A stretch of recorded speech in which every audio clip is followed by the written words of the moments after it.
All right, everyone. So we're gonna give our reaction to Backlash. It was pretty good. We're This is Cage Side Seats right here. They do a live blog, so we figured let's go ahead, let's give our reaction, and this is a good way to get it going. So Jacob Fatu, he did win the Fatal Four Way match thanks to help from a new member of the Bloodline. This is Jeff Cobb.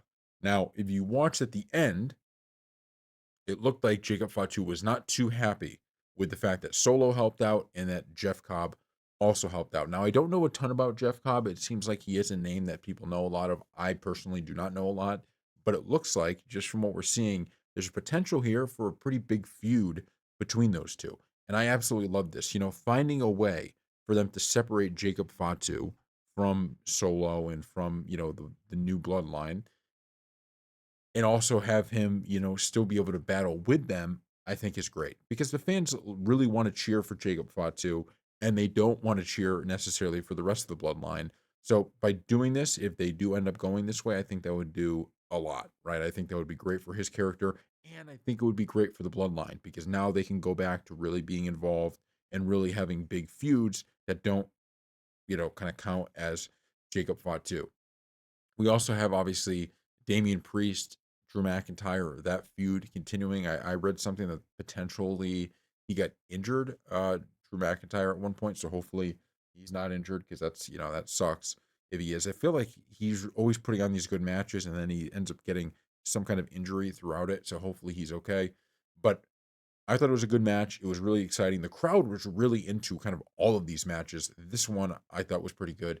So they actually moved this one to the front. I don't think this was initially supposed to be the opener, but it was. And I think it was great to open because it really did get it going. I mean, this was everything you would want, right? With them going into the stands, everything, right? This had a little bit of everything. The next one is Lyra Valkyra versus Becky Lynch, and she ended up winning. Now, this match the fans absolutely loved, and it did a great job of doing two things. First of all, it kept Lyra as the champ, right? I think that is key. I think the fans are really starting to get behind her, and I didn't want to see her lose that too soon. You hear the fans when she's coming out, they're doing their little woo, that part of her entrance. That kind of sounded a little bit like Ric Flair's woo, but you know what I'm talking about, right?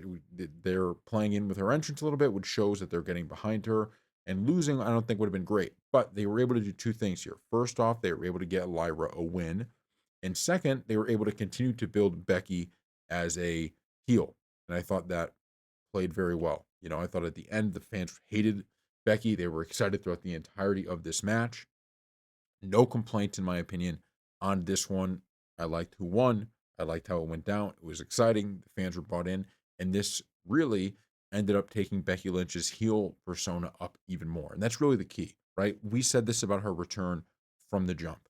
When Becky Lynch returns, we need it to happen at a time when, she could kind of be like a rocket ship, right? And not kind of fall to the wayside and not have any good rivalries. I think they did a great job with this. The women's division is stacked, but they now have a secondary title like this one that has main event feel. And so I thought this did a great job.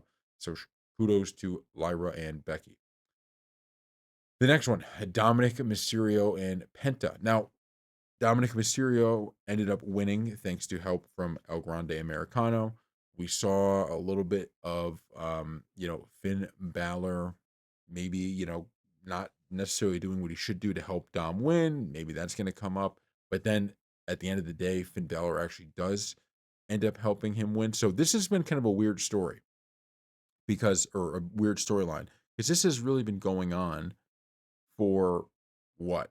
I mean, like almost a year now of this kind of back and forth with Finn Balor, Dominic Mysterio, Finn Balor leaving the bloodline, like the bloodline, the Judgment Day, everything we're seeing, we've seen a lot of this. To this point, he's still there. So I don't really know what they're doing with that, but I kind of like them all staying together. So hopefully they figure that out at some point. In terms of Dominic Mysterio, winning again, I love it. I love it. The fans are behind Dom now. It's great that he has a championship. Look, the fans love Penta as well, but I think right now it's Dominic Mysterio's time. And Penta, there are a ton of other rivalries he can have now, specifically with El Grande Americano, that don't involve a actual championship, right? And I think that is key.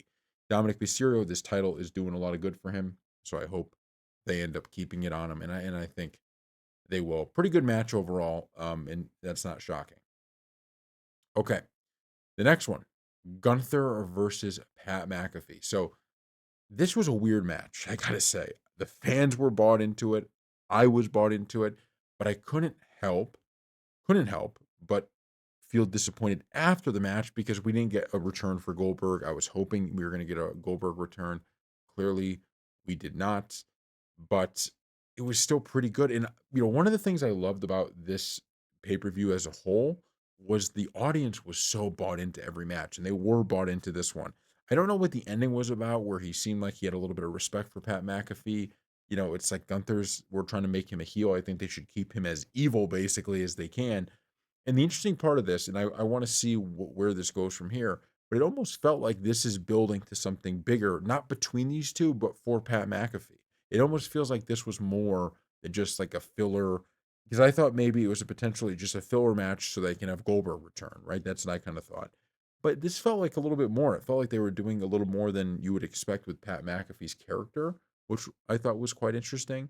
They were really trying to play up that he's tougher, than you would think, and all of that kind of stuff, which I had no real issue with, to be fair. But still, I was a little bit like, oh, I was a little shocked as to what this storyline was. We'll see if this builds out at all going forward, because they certainly kind of have the ground now. They've kind of laid the foundation for something that could be a bigger storyline, but we'll see how that all plays out. And then, of course, the last match here, and that is John Cena versus Randy Orton. Look, this was just an amazing match. You had all of this stuff.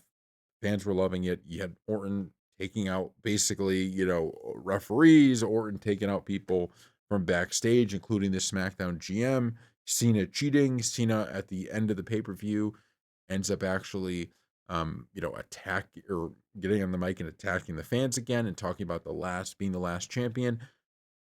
I mean, just absolutely phenomenal stuff. And I think that's the story of this pay-per-view is this is one of those pay-per-views that on paper was phenomenal.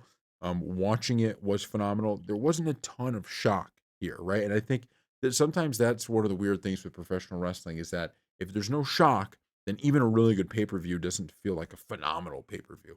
It reminds me a lot of the first Netflix Raw, right? The first Raw on Netflix, where there was just not a ton of shock. And I think even though there's a lot of cool stuff going on, it didn't hit the same. And I feel the same with this. Like everything that you had happen here, you kind of felt like was going to happen. I mean, certainly we got something with in this first match, right? We did get the um what is it, Jeff Cobb, I think it is. Yes, Jeff Cobb. We got him, making a debut, but other than that, there was nothing shocking about this pay-per-view. So this to me is pretty normal, right? I don't know if it was the greatest, pay-per-view of all time, but certainly wasn't a bad one. And I think the audience did a fantastic job of making this an exciting thing. So thank you all for watching. Put your grade for it in the comment section below, and we'll see you next time.